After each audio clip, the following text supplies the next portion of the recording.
Hello everyone and welcome again in economics online class YouTube channel. आज की video में हम हरियाणा बोर्ड कक्षा 12 अर्थशास्त्र के प्री बोर्ड के पेपर के एमसीक्यू के आंसर की के बारे में बात करेंगे। तो चलिए आज का जो वीडियो है वो शुरू करते हैं। हमारा पहला क्वेश्चन माइक्रो इकोनॉमिक्स वाले सेक्शन से है। व्यष्टि अर्थशास्त्र के क्षेत्र में किसको शामिल किया जाता है? राष्ट्रीय आय है वो हमारा मैक्रो है यानी समष्टि है। सामान्य कीमत है वो भी हमारा मैक्रो है। अंतर्राष्ट्रीय व्यापार वो भी हमारा मैक्रो या समष्टि अर्थशास्त्र है। तो इसका सही जवाब है ऑप्शन बी। वस्तु की कीमत का निर्धारण वो व्यष्टि अर्थशास्त्र के क्षेत्र में शामिल किया जाता है। क्वेश्चन नंबर 2, सीमांत उपयोगिता निम्नलिखित में से हो सकती है? सीमांत की जो अवधारणा है, चाहे वो उपयोगिता हो, चाहे वो उत्पादन हो, आगम हो या लागत हो, वो तीनों हो सकती है। ये शून्य भी हो सकती है, ये धनात्मक भी हो सकती है और ये ऋणात्मक भी हो सकती है। तो सही जवाब है हमारा ऑप्शन डी, उपरोक्त सभी। हमारा क्वेश्चन नंबर 3 है, निम्न सूत्र को पूरा करें। डैश बराबर है total cost divided by quantity. तो इसका सही जवाब आ जाएगा हमारा एवरेज कॉस्ट। तो ऑप्शन ए।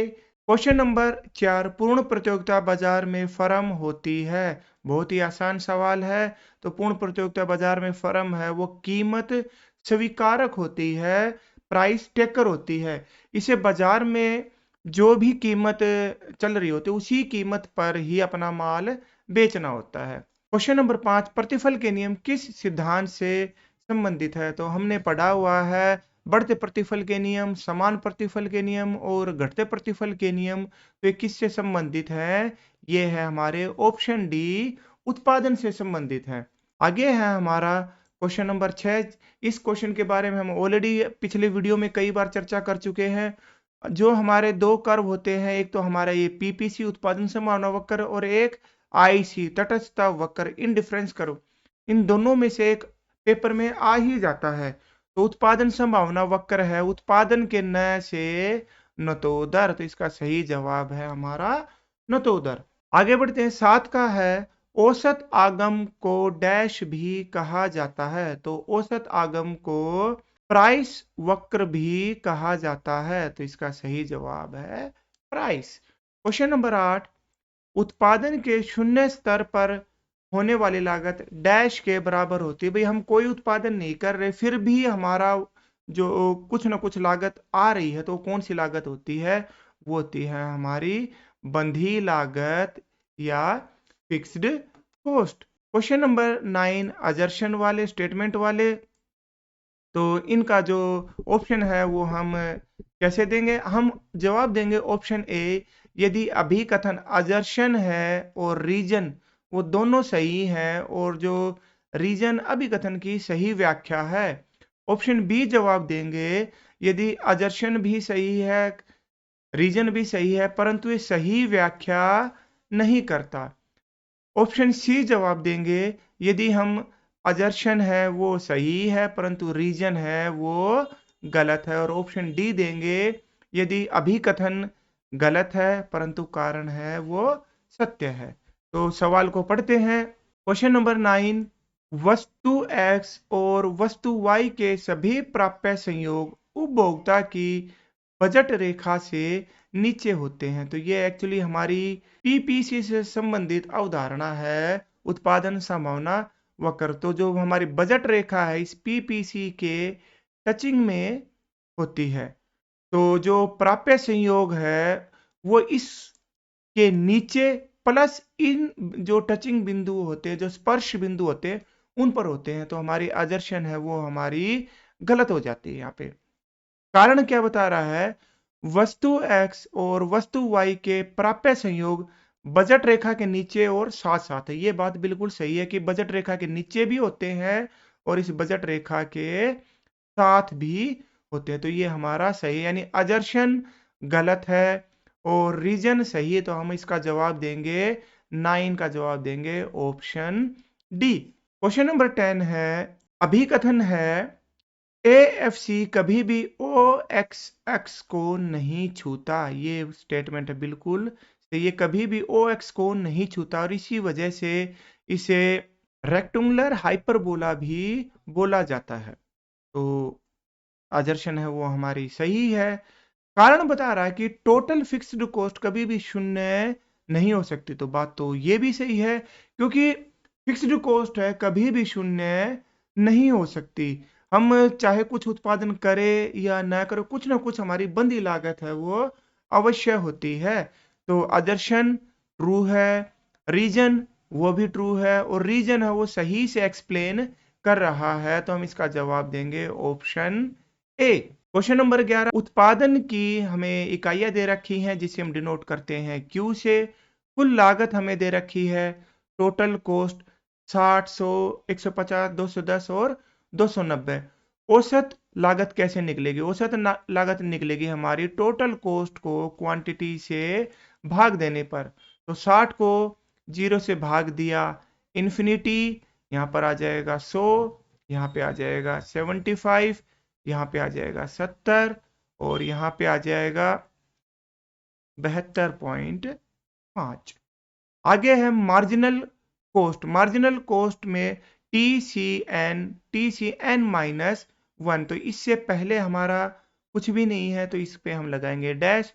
100 में से 60 गए, 40, 150 में से 100 गए, 50, 210 में से 50 गए, 60, और 290 में से 210 गए, ये हो गया 80। तो इस तरीके से हमारा 3 नंबर का न्यूमेरिक है वो हो जाता है। पेपर में एक जो टेबल है वो अवश्य ही आती है। क्वेश्चन नंबर 12, पूर्ति में वृद्धि तथा विस्तार में अंतर बताओ। इस क्वेश्चन के आंसर के लिए हम इनके डेफिनेशन है वो बता देंगे। पूर्ति में वृद्धि कब होती है और पूर्ति में विस्तार कब होता है? तो पूर्ति का विस्तार कब होता है? अन्य बातें समान रहने पर, जब किसी वस्तु की कीमत बढ़ने से उसकी जो पूर्ति है वो बढ़ जाए, तो इसे पूर्ति का विस्तार कहा जाता है। इसे पूर्ति वक्र पर संचलन के नाम से भी जाना जाता है। यदि इसका हम ग्राफ बनाना चाहें तो हमारा ग्राफ बनेगा कुछ इस प्रकार से कि जो प्राइस है वो 1 से बढ़कर 5 हो गया, तो हमारी सप्लाई भी 1 से बढ़कर 5 हो जाती है। तो ये 1 पर और ये 5 पर, तो ये सप्लाई है वो हमारे बिंदु ए से बिंदु बी पर चली जाती है, और इसे ही पूर्ति का विस्तार कहा जाता है। अब है पूर्ति में वृद्धि। पूर्ति में वृद्धि कब होती है? जब कीमत के समान रहने पर पूर्ति है वो बढ़ जाए, या कीमत के कम होने पर सप्लाई है वो उतनी ही रहे, तो इसे पूर्ति में वृद्धि कहा जाता है।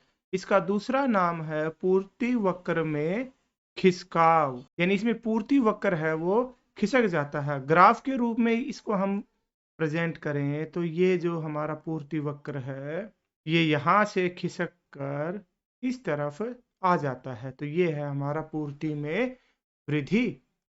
3 नंबर के लिए इतना काफी है। इसके अथवा में है सीमांत आगम और कुल आगम में संबंध की व्याख्या कीजिए। तो सबसे पहले हम इनको डिफाइन करेंगे। कुल आगम, किसी उत्पादक को एक वस्तु की निश्चित मात्रा बेचने पर जो भी आय प्राप्त होती है उसे उसका कुल आगम या टोटल रेवेन्यू कहा जाता है। इसे हम टीआर से डिनोट करते हैं। सीमांत आगम क्या होता है? किसी वस्तु की एक इकाई कम या एक इकाई अधिक बेचने से कुल आगम में जो अंतर आता है उसे सीमांत आगम कहा जाता है। सीमांत आगम का जो फार्मूला है वो उसे हम एम आर से डिनोट करते हैं। M R equal to delta T R upon में डेल्टा क्यू। इसको हम एक सूत्र से और निकालते हैं। M R equals to T R N minus T R N minus 1।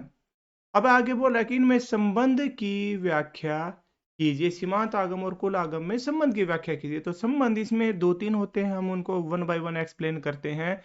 कि जब एम आर बढ़ता है तो जो कुल आगम है टी आर है वो बढ़ती दर से बढ़ता है। उसके बाद है जब एम आर समान दर से बढ़ता है तो TR भी समान दर से बढ़ता है। तीसरा है जब MR घटती दर से बढ़ता है, यानी MR जब घटना शुरू हो जाता है तो TR घटती दर से बढ़ता है। और चौथा संबंध, जब MR 0 हो जाता है TR है वो अधिकतम होता है। और पांचवा संबंध, जब MR माइनस में चला जाता है तो TR घटना शुरू कर देता है।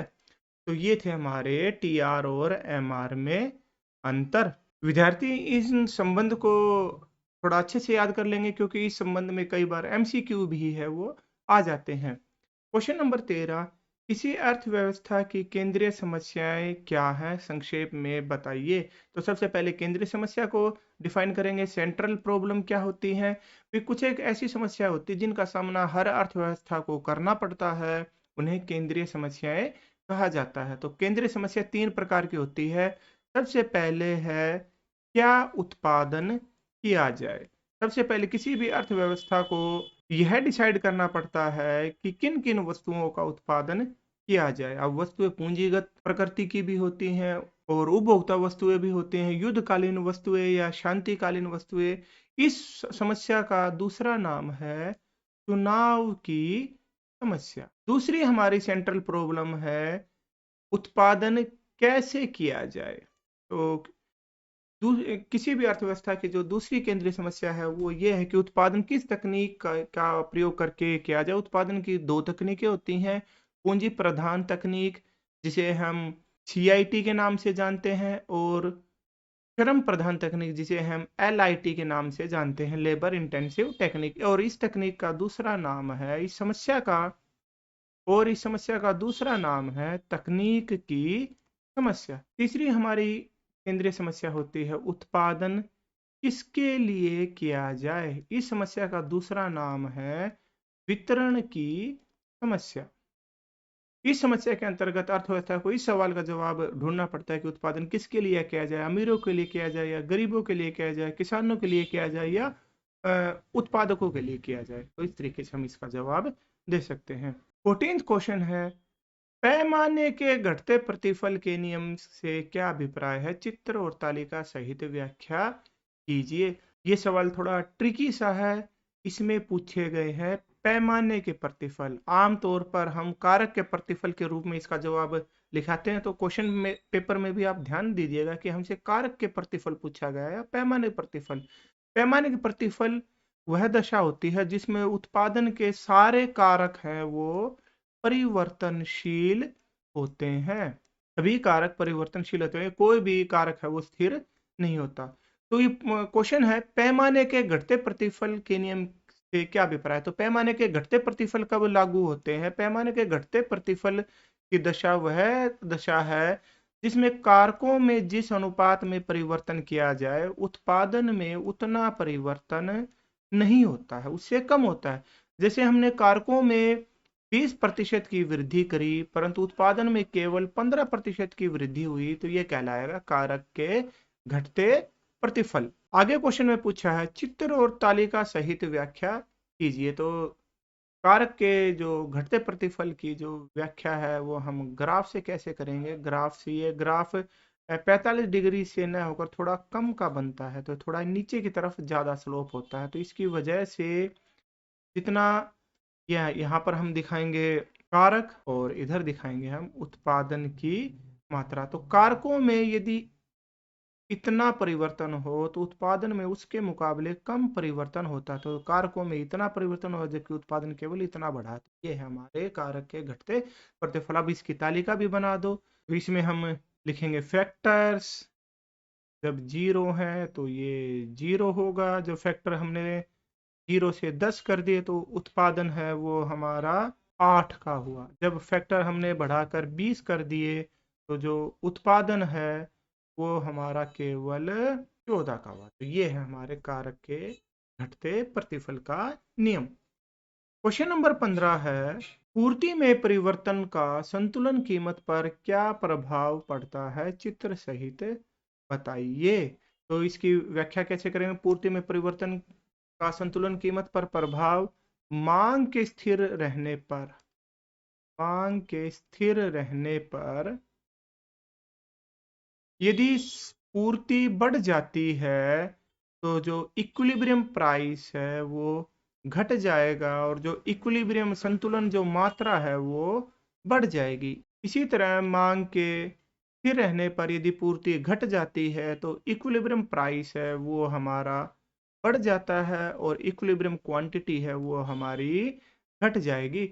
इसकी व्याख्या हम एक चित्र की सहायता से भी कर सकते हैं। तो चित्र कैसे बनाएंगे इसका? ये हमारा डी हमारा मांग वक्र है, एस हमारा सप्लाई वक्र है, ये जो बिंदु ई है ये हमारा संतुलन बिंदु। यहाँ पर हमारी संतुलन मात्रा आ जाती है ओ क्यू और यहाँ पर हमारा संतुलन प्राइस आ जाता है ओ पी। अब सप्लाई को बढ़ाएंगे, सप्लाई को बढ़ाएंगे तो सप्लाई बढ़ेगी हमारी इस तरफ, तो सप्लाई बढ़कर यहाँ आ गई तो नया संतुलन बिंदु हो गया हमारा E1। संतुलन मात्रा बढ़कर हो गई OQ1 और संतुलन प्राइस है वो घटकर हो जाएगा OP1। तो यानी मांग स्थिर रहे, पूर्ति बढ़ जाए तो हमारा प्राइस कम आ जाता है और मात्रा है वो हमारी बढ़ जाती है। इसी तरह मांग स्थिर रहने पर यदि पूर्ति घट जाए तो पूर्ति जो ऊपर की तरफ घटती है, पूर्ति घट जाए तो क्या होगा? ये हमारा संतुलन बिंदु ये आ जाएगा E2, मात्रा घट जाएगी हमारी Q2 और प्राइस हमारा बढ़ जाएगा OP2। देखिए हम इसकी व्याख्या कर सकते हैं। हम ये दो अलग अलग ग्राफ भी बना सकते हैं। इसके अथवा में है उच्चतम कीमत तथा न्यूनतम कीमत से क्या अभिप्राय है, इनका क्या प्रभाव पड़ता है? तो उच्चतम कीमत सरकार द्वारा निर्धारित वह अधिकतम कीमत होती है जिस पर कोई उत्पादक अपना माल है वो बेच सकता। कोई भी उत्पादक उच्चतम कीमत से ज्यादा प्राइस पर अपना माल है वो नहीं बेच सकता। इसे MRP के नाम से भी जाना जाता है, मैक्सिमम रिटेल प्राइस। तो उच्चतम कीमत जैसे जो जीवन के लिए आवश्यक वस्तुएं होती हैं, चीनी है, दवाई है, भोजन है, यदि इनकी उच्चतम कीमत न निर्धारित की जाए तो मांग और पूर्ति की क्रियाओं की वजह से इनकी कीमत इतनी ज्यादा हो जाएगी कि आम आदमी इन्हें वहन नहीं कर पाएगा। तो सरकार इनका MRP डिसाइड कर देती है। तो उच्चतम कीमत की वजह से ब्लैक मार्केटिंग या काला बाजारी की समस्या उत्पन्न हो जाती है और इसे मांग आधिक्य की स्थिति कहा जाता है। अब बात करते हैं न्यूनतम कीमत की। न्यूनतम कीमत किसी वस्तु की वह कम से कम कीमत है, कम से कम कीमत है जो उत्पादकों को उनकी वस्तु के लिए मिलती है, यानी उन्हें इतना प्राइस तो मिलेगा ही मिलेगा ही।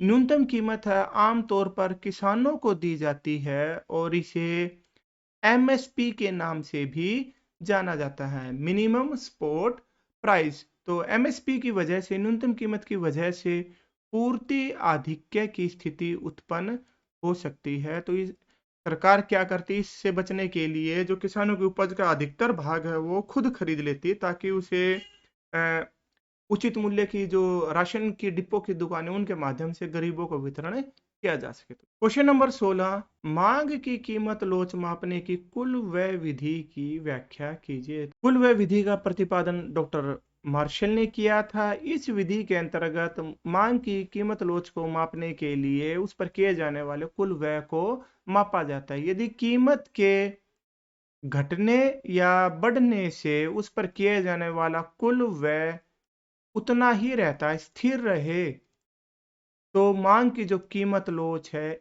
जिसे हम ED के नाम से डिनोट करते हैं, यानी इलेस्टिसिटी ऑफ डिमांड, वो इकाई के बराबर होती है।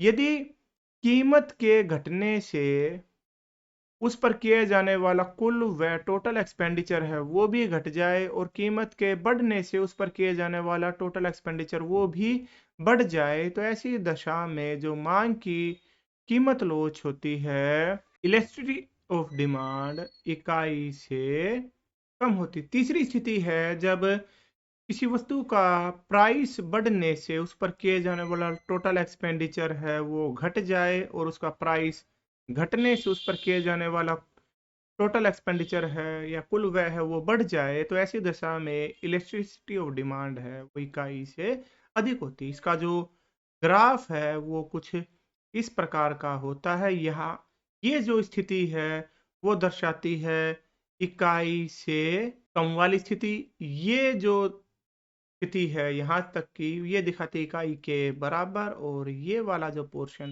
दिखाता है इकाई से अधिक लोच को। तो एक्स यहाँ पर हम देखते हैं टोटल एक्सपेंडिचर, और यहाँ पर लिखते हैं हम ओ वाई पर हम दिखाते हैं प्राइस। इसका अथवा में है मांग के नियम से क्या अभिप्राय है, मांग के नियम के लागू होने के कारण बताइए। तो मेरे ख्याल से सबसे आसान प्रश्न है। मांग का नियम क्या है कि अन्य बातें समान रहने पर किसी वस्तु की कीमत बढ़ने से उसकी मांग है वो कम हो जाती है, और उसकी कीमत घटने से उसकी मांग है वो बढ़ जाती है। यही मांग का नियम है।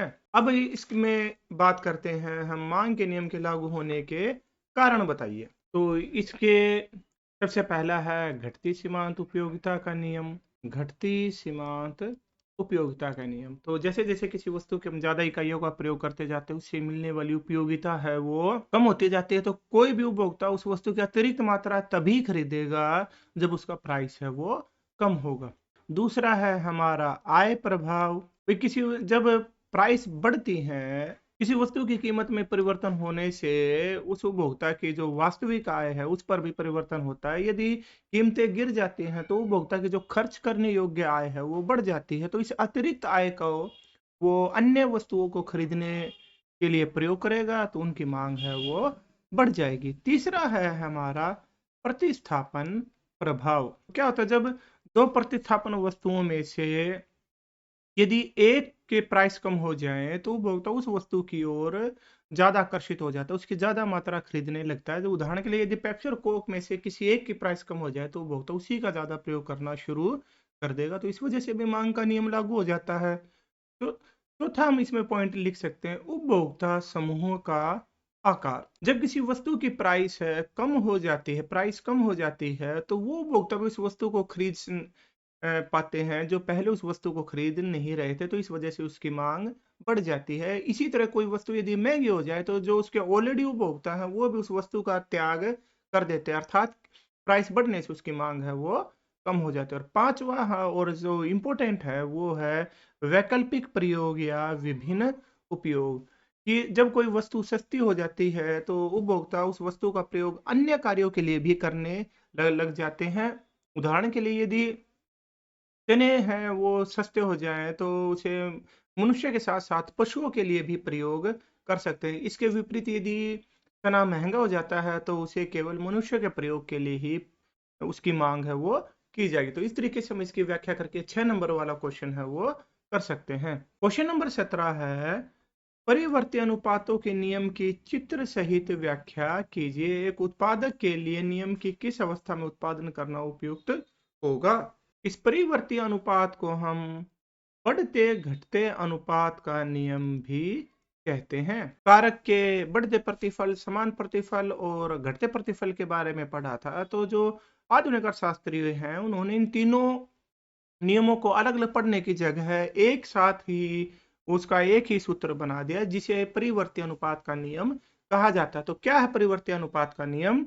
अल्पकाल में उत्पादन के एक साधन परिवर्तनशील होता है जबकि बाकी हैं वो स्थिर रहते हैं। तो जैसे जैसे उस परिवर्तनशील साधन की अतिरिक्त इकाइयां लगाई जाती हैं तो उत्पादन पहले बढ़ता है, फिर समान होता है और फिर घटने लगता है। यही हमारा परिवर्ती अनुपात का नियम है। अब इसकी व्याख्या करने के लिए हम इसकी तालिका बनाएंगे। यहाँ पर हम दिखाएंगे भूमि की इकाइयां। तो जो भूमि की इकाइयां हैं लैंड, वो हमारी एक ही रहती क्योंकि वो स्थिर है। इसके बाद हम दिखाएंगे श्रम की इकाइयां। श्रम की इकाइयां 1 2 3 4 5, एक दो और बना देते हैं हम। इसके बाद हमने कुल उत्पादन, उसके बाद सीमांत उत्पादन, मार्जिनल प्रोडक्ट। इसके द्वारा ही हम ये तालिका दिखा सकते हैं। तो विद्यार्थियों हमें इस तालिका को रटने की जरूरत नहीं है। इस परिवर्ती अनुपात के नियम की यदि हमने तालिका याद रखने तो इसका आसान सा तरीका है। पहले सीमांत उत्पादन को बढ़ा दो, 2 3 4, फिर उसे घटाकर 0 तक ले आओ और फिर लास्ट अवस्था में उसको माइनस में कर दो। तो ये होगी हमारी उत्पादन की अवस्था है। तो जहां तक हमारा सीमांत उत्पादन बढ़ता है ये हमारी कहलाती है पहली अवस्था। जहां हमारा सीमांत उत्पादन 0 हो जाए वहां तक होती है हमारी दूसरी अवस्था और उसके बाद होती है हमारी तीसरी अवस्था। कुल उत्पादन को सीमांत उत्पादन को जोड़ते जाएंगे, 2 3 5 4 9 2 11 1 12 और फिर -1 11। ये होगी तालिका, बड़ा आसान है। अब इसका ग्राफ हम बना देंगे। ग्राफ के लिए ग्राफ हम 2 भागों में बना सकते हैं। ग्राफ बनाने का भी आसान तरीका आपको बता रहे हैं। हम ऐसी 2 लाइनें हैं वो ड्रॉ करेंगे और इस तरीके से हम 2 ग्राफ है वो बना देंगे। तो पहले हम इसको जहाँ तक पहली लाइन है वहां तक इसको ऐसे लेके जाएंगे, फिर इस दूसरी तरफ से, और फिर इस दूसरी लाइन से पहुंचने के बाद हम इसको नीचे की तरफ ले जाएंगे। तो ये हो गई हमारे उत्पादन की पहली अवस्था, दूसरी अवस्था और ये हो गई हमारी तीसरी अवस्था। अब सीमांत उत्पादन को पहली लाइन तक बढ़ाएंगे, दूसरी लाइन तक यहाँ नीचे और उसके बाद ये नेगेटिव। इसी तरह औसत उत्पादन को भी यदि हम दिखाना चाहें तो औसत उत्पादन है दोनों के बीच ऐसे चलेगा। तो ये हो गई हमारे परिवर्ती अनुपात की चित्र सहित व्याख्या और तालिका सहित व्याख्या। इस क्वेश्चन का एक छोटा सा हिस्सा और था कि एक उत्पादक के लिए नियम की किस अवस्था में उत्पादन करना उपयुक्त होगा। तो एक जो उत्पादक है उत्पादन की दूसरी अवस्था के अंत तक उत्पादन करना पसंद करता है, क्योंकि पहली अवस्था में उसका उत्पादन निरंतर बढ़ रहा है, दूसरी अवस्था में भी समान दर से बढ़ रहा है, जबकि तीसरी अवस्था के स्टार्टिंग से घटना शुरू हो जाता है। तो एक उत्पादक दूसरी अवस्था के अंत तक उत्पादन करना पसंद करता है, यानी ये उसके लिए उपयुक्त होता है। इसके अथवा में है पूर्ण प्रतियोगिता बाजार की मुख्य विशेषताओं का वर्णन करो। तो मेरे ख्याल से अगर मैं ये कहूं तो पूरे क्वेश्चन पेपर का सबसे आसान जो प्रश्न है और 6 नंबर का वो यही है। तो सबसे पहले हम इसमें पूर्ण प्रतियोगिता को डिफाइन करेंगे। पूर्ण प्रतियोगिता बाजार बाजार की वह स्थिति है जिसमें किसी वस्तु के अनेकों क्रेता और अनेक विक्रेता होते, पूरे बाजार में समरूप वस्तुएं बिकती तथा पूरे बाजार में एक ही कीमत है वो पाई जाती है। तो ये पूर्ण प्रतियोगिता बाजार की परिभाषा होगी। उसके बाद इसकी मुख्य विशेषता है, तो जो 3-4 जो विशेषता है वो हमारी इस परिभाषा में से निकल आएगी, जैसे अनेक क्रेता और विक्रेता। पूर्ण प्रतियोगिता बाजार में क्रेता और विक्रेता दोनों बहुत ज्यादा होते हैं।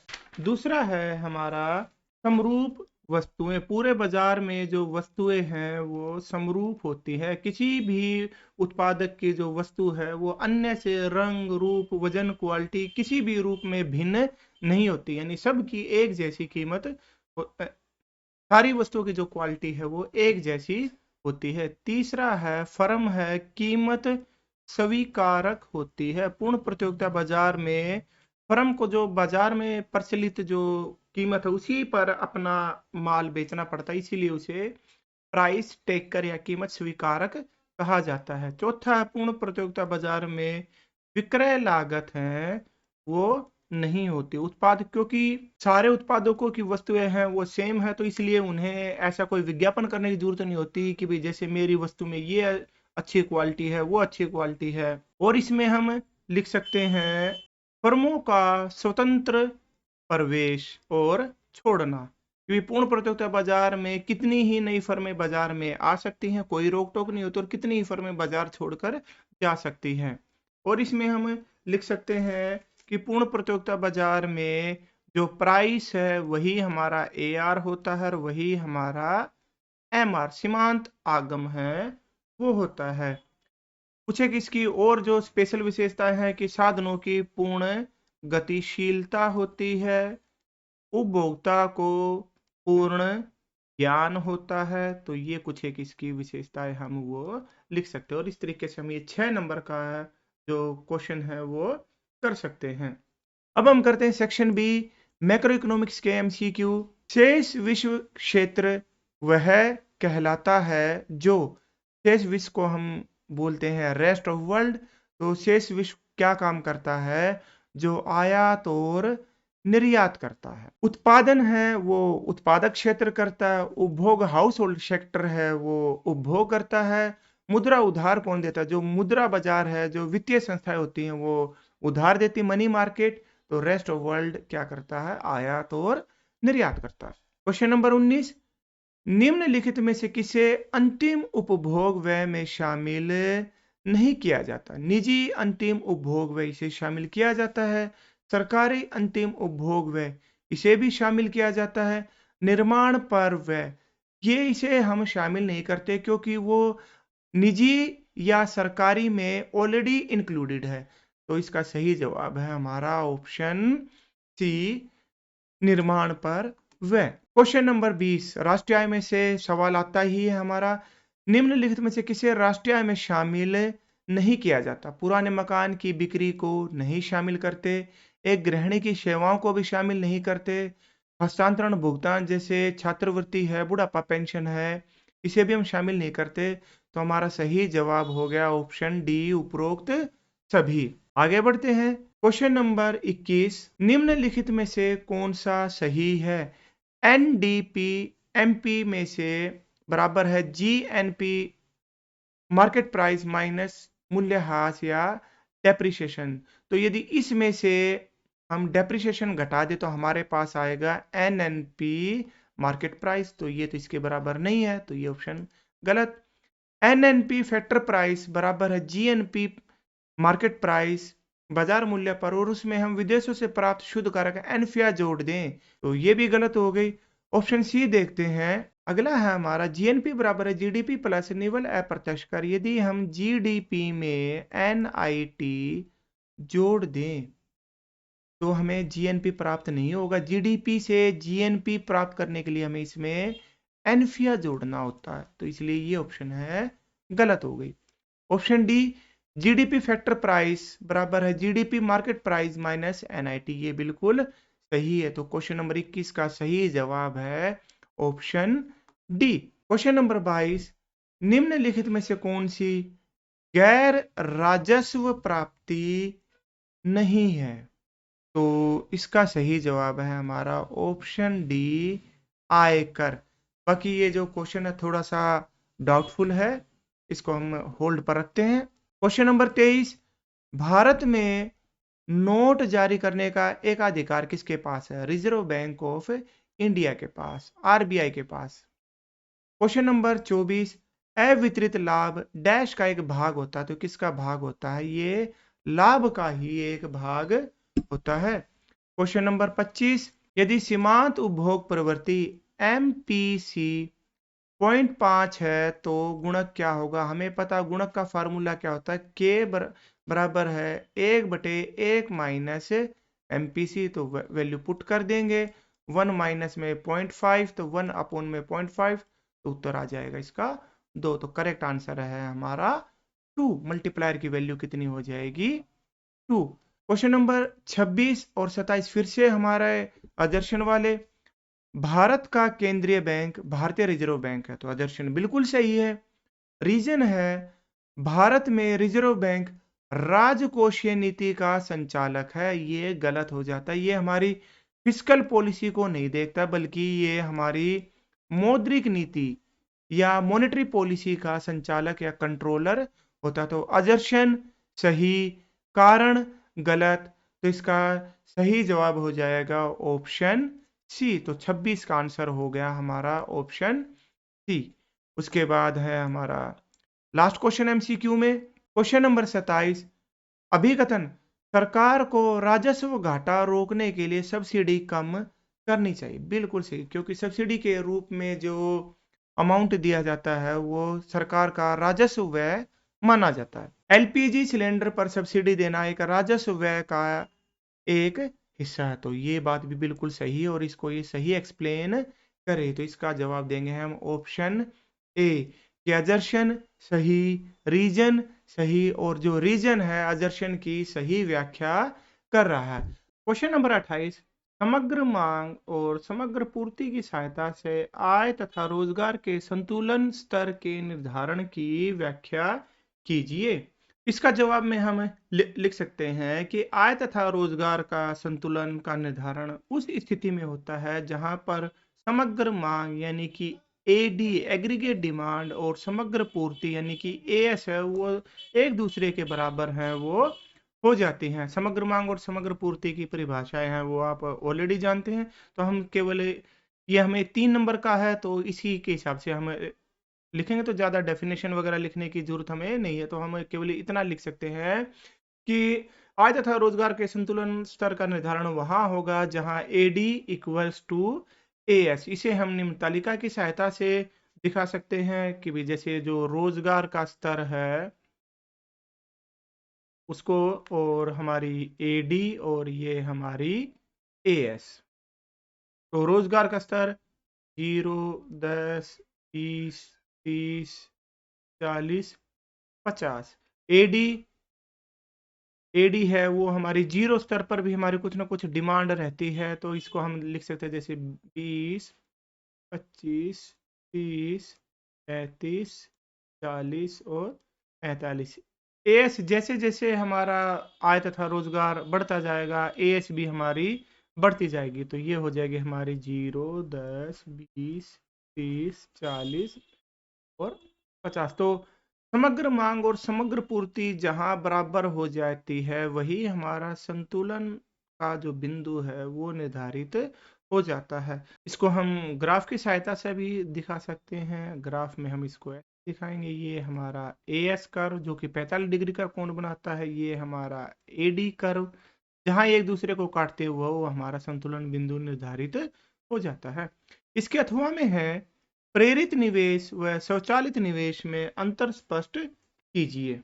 Difference between induced investment and autonomous investment. प्रेरित, प्रेरित ये शब्द निकला है प्रेरणा से, तो ऐसा निवेश जो लाभ की प्रेरणा या आशा के अकॉर्डिंग उसके अनुसार बदलता रहता है उसे हम प्रेरित निवेश कहते हैं। अर्थात यदि हमें ज्यादा लाभ की आशा होगी तो वो निवेश है वो ज्यादा हो जाता है, यदि लाभ की आशा कम है तो ये निवेश की मात्रा है वो कम हो जाएगी। आमतौर पर ये जो प्रेरित निवेश है वो निजी क्षेत्र द्वारा किया जाता है। स्वचालित निवेश, स्वचालित निवेश वह निवेश होता है जिस पर लाभ की आशा की दर का कोई प्रभाव नहीं पड़ता, अर्थात चाहे लाभ कम हो या ज्यादा हो ये निवेश है उतना ही रहता है। स्वचालित निवेश आमतौर पर सरकार द्वारा किया जाता है। सरकार अर्थव्यवस्था में एडी यानी कि डिमांड एग्रीगेट डिमांड बढ़ाने के लिए इसका प्रयोग करती है। तो 3 नंबर में इतना काफी है। आगे है अंतिम वस्तुएं और मध्यवर्ती वस्तुओं में क्या भेद होता है, उदाहरण सहित बताइए।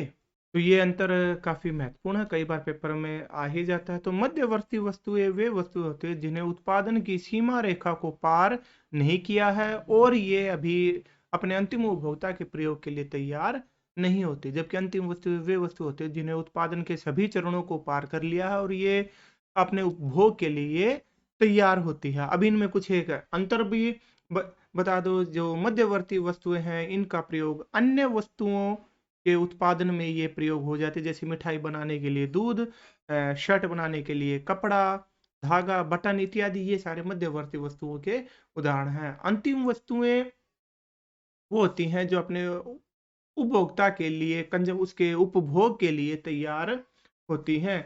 इन्हें हम मध्यवर्ती वस्तुओं को राष्ट्रीय आय में शामिल नहीं किया जाता, जबकि अंतिम वस्तुओं को राष्ट्रीय आय में शामिल किया जाता है। मध्यवर्ती वस्तुओं पर अभी और भी काम पेंडिंग होता है, जबकि इन पर कोई काम पेंडिंग नहीं होता। मध्यवर्ती वस्तुओं के अभी मूल्य वृद्धि होनी है, चाहे इस पॉइंट को ऐसे लिख लो, जबकि इनका जो मूल्य है वो फाइनल हो चुका है। मध्यवर्ती वस्तुओं को पुनः बिक्री के उद्देश्य से खरीदा जाता है, जबकि अंतिम वस्तुओं को उपभोग करने के लिए खरीदा जाता है। उदाहरण के लिए यदि एक जो हलवाई है वो मिठाई बनाने के लिए दूध खरीदता है तो उसके लिए मध्यवर्ती वस्तु है वो हो जाती है, जबकि उसी दूध को अब वो अपने घर में प्रयोग करे तो वो अंतिम वस्तु हो जाती है। तो कहने का अभिप्राय यह है कि कोई भी वस्तु अपने आप में मध्यवर्ती वस्तु या अंतिम वस्तु नहीं होती। कोई भी वस्तु अंतिम वस्तु है या मध्यवर्ती वस्तु है, इसका जो डिसीजन है इस बात को देख कर किया जाता है कि उसको कौन प्रयोग कर रहा है और किस उद्देश्य से कर रहा है। आगे बढ़ते हैं। क्वेश्चन नंबर 30, राजकोषीय घाटा क्या है और इसका क्या महत्व है? तो बजट वाले में से भी हमारा ये जो क्वेश्चन है वो आ जाता है, तो इसको अच्छे से तैयार कर लेंगे। राजकोषीय घाटा, प्राथमिक घाटा, पूंजीगत घाटा, तो ये तीन ही हैं, आप इनको याद कर लेंगे। इसका जवाब है राजकोषीय घाटा क्या होता है? राजकोषीय घाटा सरकार के कुल व्यय, इसको हम इस सूत्र के रूप में लिखें तो फिस्कल डेफिशिएट है, वो होता है टोटल एक्सपेंडिचर, यानी इसमें रेवेन्यू एक्सपेंडिचर और जो हमारे कैपिटल एक्सपेंडिचर हैं वो दोनों शामिल होते हैं। इसमें से हम टोटल रिसिप्ट्स, टोटल रिसिप्ट्स कौन सी?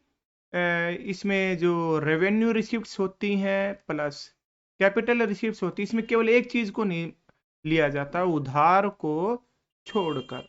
तो ये हमारा राजकोषीय घाटे का सूत्र है कि राजकोषीय घाटा सरकार की कुल व्यय यानी राजस्व और पूंजीगत दोनों में से उसको हम क्या घटा देते हैं? सरकार की कुल प्राप्तियों, जिसमें से हम उधार को छोड़ देते हैं, जितना खर्चा ज्यादा होता है वही हमारा सरकार का राजकोषीय घाटा कहलाता है। वास्तव में हम कहें तो जो फिस्कल डेफिशिएट होता है, जो सरकार के द्वारा लिए गए लोन है, उनको दर्शाता है। लोन तथा अन्य दायित्वों के बराबर होता है, हमने ये बताना तो मेरे ख्याल से इतना काफी है 4 नंबर में। उसके बाद इसके अथवा में संतुलित बजट और असंतुलित बजट से आप क्या समझते हैं? संतुलित बजट वह बजट होता है जिसमें टोटल एक्सपेंडिचर हैं वो किसके बराबर होते हैं? टोटल रेवेन्यू के। तो यानी इसमें सरकार को ना तो कोई बचत होती ना सरकार को कोई घाटा होता, तो ऐसा बजट है वो संतुलित बजट कहलाता है। इसके बाद है हमारा असंतुलित बजट। असंतुलित बजट कब होता है? जहां जो टोटल एक्सपेंडिचर है या जो बजट एक्सपेंडिचर है वो बजट रेवेन्यू के बराबर नहीं होते, यानी budget expenditure not equals to budget revenue. तो ये असंतुलित बजट है वो दो प्रकार का होता है। पहला होता है हमारा घाटे का बजट, जिसमें जो बजट एक्सपेंडिचर है वो बजट रेवेन्यू से ज्यादा होते हैं। और दूसरा होता है हमारा बचत का बजट, जिसमें बजट के जो खर्चे हैं बजट की प्राप्तियों से कम होते हैं। तो इस तरीके से हम इसका जवाब लिख सकते हैं। क्वेश्चन नंबर 31 है, निवेश गुणक की अवधारणा से क्या अभिप्राय है? सीमांत उपभोग प्रवृत्ति और गुणक के बीच में संबंध की व्याख्या कीजिए। तो निवेश गुणक की अवधारणा का प्रतिपादन है वो प्रसिद्ध अर्थशास्त्री केन्ज ने किया था। यह अवधारणा निवेश और आय के बीच में संबंध स्थापित करती है। इस अवधारणा के अनुसार कि अर्थव्यवस्था में निवेश करने से गुणक के प्रभाव की वजह से जो सम आय होती है उसमें कई गुना वृद्धि हो जाती है। इसे हम के द्वारा डिनोट करते हैं। तो केन्ज ने क्या क्या कहा था कि निवेश गुणक से हमें यह ज्ञात होता है कि जब समग्र निवेश में वृद्धि की जाती है, इन्वेस्टमेंट में वृद्धि की जाती है, तो आय में जो वृद्धि होगी वह निवेश में होने वाली वृद्धि के कई गुना यानी के बराबर होती है। सीमांत उपभोग प्रवृत्ति और गुणक के बीच में संबंध बताइए। तो सीमांत उपभोग प्रवृत्ति और गुणक के बीच में सीधा संबंध होता है। सीमांत उपभोग प्रवृत्ति मार्जिनल प्रोपेंसिटी टू कंज्यूम, यानी एमपीसी जितनी ज्यादा होगी गुणक है वो उतना ही ज्यादा होगा। यदि एमपीसी कम है तो गुणक की मात्रा भी कम हो जाएगी। इसे हम एक उदाहरण से स्पष्ट कर सकते हैं। गुणक का सूत्र होता है 1/1 माइनस एमपीसी। तो यदि हम एमपीसी की वैल्यू 0.5 मान लें, 0.5 मान ले, तो इस के अनुसार फार्मूले के अनुसार 1/1 माइनस एमपीसी, तो ये हो गया 1/0.5, तो गुणक की वैल्यू हो जाएगी 2। अर्थात यदि इकोनॉमी में 100 रुपए अतिरिक्त डाले जाएं तो आय में 200 की वृद्धि हो जाएगी, उसकी 2 गुना। अब हम इसकी जो वैल्यू है 0.8 मानते हैं। एमपीसी की 5 की बजाय कितनी मानते हैं? 0.8। तो फार्मूले में डाल दो 1/1 माइनस के 0.8, तो यह आ गया हमारा 1/0.2। तो इस दशा में जो गुणक की वैल्यू हो जाएगी वो 5। तो अर्थात एमपीसी जितना ज्यादा होगा गुणक की वैल्यू उतनी ही ज्यादा होगी। क्वेश्चन नंबर 32 4 नंबर में, भुगतान शेष के चालू खाते और पूंजी खाते के प्रमुख घटक लिखिए।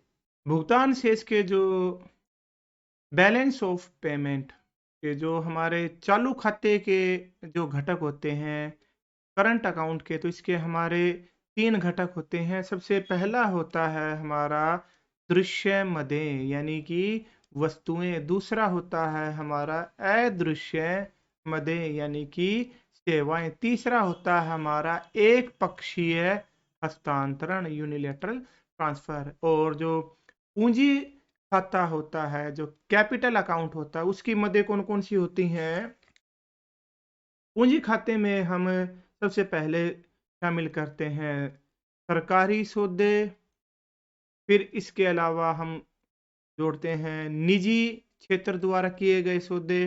तीसरे नंबर पर होता है हमारा प्रत्यक्ष निवेश, जिसे हम एफडीआई के नाम से जानते हैं। और चौथा होता है हमारा पोर्टफोलियो निवेश, जिसे हम एफआईआई के नाम से जानते हैं। तो ये है हमारे भुगतान शेष के चालू खाते और पूंजी खाते की प्रमुख घटके। क्वेश्चन नंबर 33, मुद्रा क्या है और इसके प्राथमिक कार्यों की व्याख्या करें। केंद्रीय बैंक क्या है? केंद्रीय बैंक और वाणिज्य बैंक के बीच में कोई 4 अंतर बताइए। तो मुझे नहीं लगता कि इस प्रश्न पत्र में इससे ज्यादा कोई आसान क्वेश्चन होगा, तो ये आप खुद कर लेंगे, ये मैं ऐसी आशा कर रहा हूँ। जबकि इन दोनों क्वेश्चन को आप तैयार कर लेंगे, इनमें से हमारा 6 नंबर का प्रश्न है वो जरूर आता है। इसके अलावा एक छोटा सा प्रश्न और बनता है, केंद्रीय बैंक क्या है? केंद्रीय बैंक और वाणिज्य बैंक में अंतर बताइए। केंद्रीय बैंक क्या होता है? केंद्रीय बैंक के कार्य बताइए। वाणिज्य बैंक क्या होता है? और वाणिज्य बैंक के कार्य बताइए। तो ये 3 या 4 प्रश्न ही बनते हैं और इनमें से हमारा 6 नंबर का हमेशा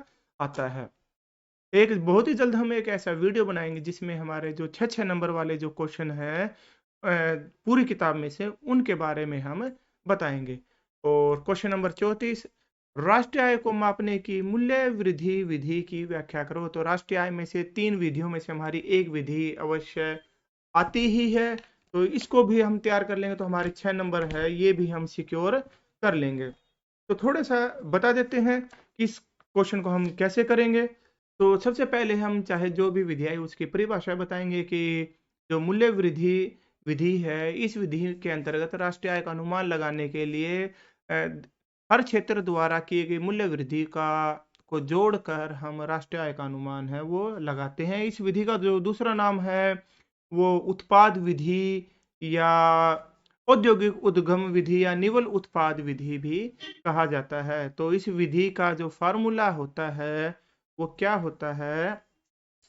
इस विधि में सबसे पहले हम जोड़ते हैं प्राथमिक क्षेत्र द्वारा की गई मूल्य वृद्धि। उसके बाद हम द्वितीयक क्षेत्र द्वारा की गई मूल्य वृद्धि और तृतीयक क्षेत्र द्वारा की गई मूल्य वृद्धि। इन सब को यदि हम जोड़ दें तो हमें प्राप्त हो जाता है जीडीपी मार्केट प्राइस।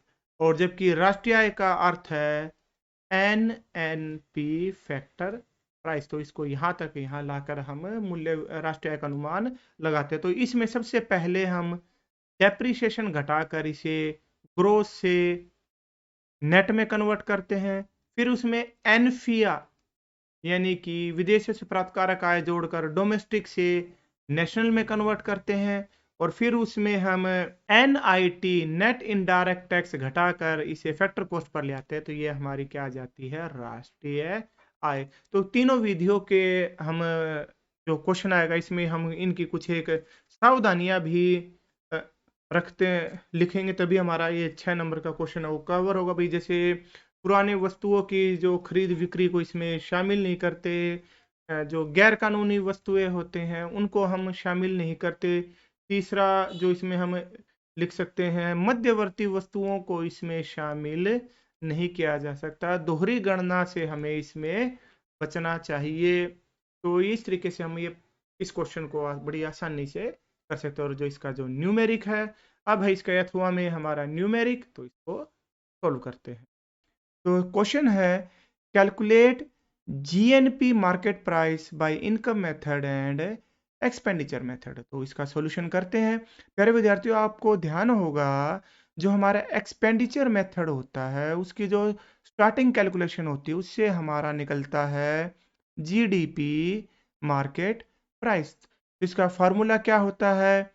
सरकारी अंतिम उपभोग व्यय जमा निजी अंतिम उपभोग व्यय जमा सकल पूंजी निर्माण जमा शुद्ध निर्यात। तो इस फार्मूले में वैल्यू पुट करते हैं। सरकारी अंतिम उपभोग व्यय कितना है, तो उसके बाद निजी अंतिम उपभोग व्यय कितना है, 400। उसके बाद सकल पूंजी निर्माण, जबकि हमें क्वेश्चन में क्या दिया गया है, शुद्ध घरेलू पूंजी निर्माण। तो इसको शुद्ध को सकल में कन्वर्ट करने के लिए हम इसमें जो ये डेप्रिसिएशन है वो भी जोड़ देंगे, यानी कि 50 जमा के 10। और उसके बाद हमारा शुद्ध निर्यात, शुद्ध निर्यात हमारे कितने हैं, ये हो गए हमारे 10। तो इसका टोटल किया 100 जमा 400 500 जमा में 70, तो ये आ गया हमारा 570। परंतु ये अभी क्या आया है, जीडीपी एमपी आया, जबकि हमने निकालना क्या है, जीएनपी एमपी निकालना, तो हमें नेशनल निकालना। तो इसमें हम क्या जोड़ेंगे, एनफिया और जोड़ देंगे। तो एनफिया की वैल्यू कितनी है हमारी, -10। तो 570 जमा में -10, तो सही आंसर हो जाएगा हमारा 560 करोड़ रुपए। बी पार्ट है इसका। अब हम इसको निकालेंगे इनकम मेथड से। तो इनकम मेथड का फार्मूला हमारा क्या है, जो इनकम मेथड से जो हम कैलकुलेशन करते हैं उससे हमारा निकलता है एनडीपी फैक्टर पोस्ट। कैसे निकलता है, ये हमारा निकलता है compensation of employees plus rent plus interest plus profit plus mixed income, ये हमारा सूत्र होता है। तो देखिए वैल्यू पुट करिए इनकी। सीओई कंपनसेशन ऑफ एम्प्लॉइज, कर्मचारियों का पारिश्रमिक कितना है, 400 है, प्लस रेंट कितना 20 जमा में इंटरेस्ट कितना 30 जमा में प्रॉफिट लाभांश अवितरित लाभ और निगम कर, ये तीनों ही लाभ के हिस्से होते हैं। तो ये हो जाएंगे हमारे 45 जमा 5 जमा 10। उसके बाद है मिक्स्ड इनकम जो कि क्वेश्चन में नहीं दी गई, तो इसका कैलकुलेशन टोटल करेंगे, ये आ जाएगा 110। ये भी हमारा क्या है, एनडीपी फैक्टर पोस्ट। हमने इसको क्या निकालना है, हमने निकालना है जीएनपी मार्केट प्राइस। तो इसमें से इसको निकालने के लिए सबसे पहले तो हम इसमें नेट को ग्रोस में कन्वर्ट करना है, तो हम इसमें प्लस डेप्रिसिएशन करेंगे। डोमेस्टिक को नेशनल में बदलना है, तो प्लस इसमें हम एनफिया करेंगे।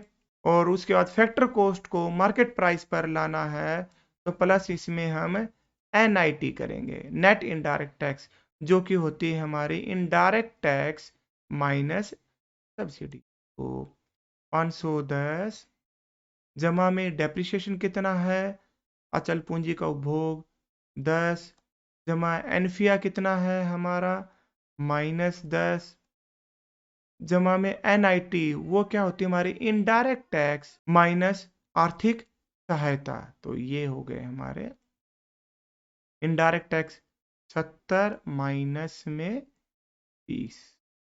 तो देखते हैं इसको, ये माइनस से ये कट गया, तो ये हो गया हमारा 510 और 50 560 करोड़ रुपए। तो और ये हम जानते हैं कि चाहे हम किसी भी मेथड का प्रयोग करें, आंसर है वो हमारा सेम आता है। तो प्यारे बच्चों, ये थी हमारी आज की इकोनॉमिक्स क्लास। आज की इकोनॉमिक्स क्लास में हमने कक्षा 12 अर्थशास्त्र के प्री बोर्ड के कंप्लीट सॉल्यूशन के बारे में बात की। ऐसे ही और वीडियो के लिए इस चैनल से जुड़े रहिए। Economics online class YouTube channel से जुड़े रहने के लिए आप सबका धन्यवाद। जय हिंद, जय भारत।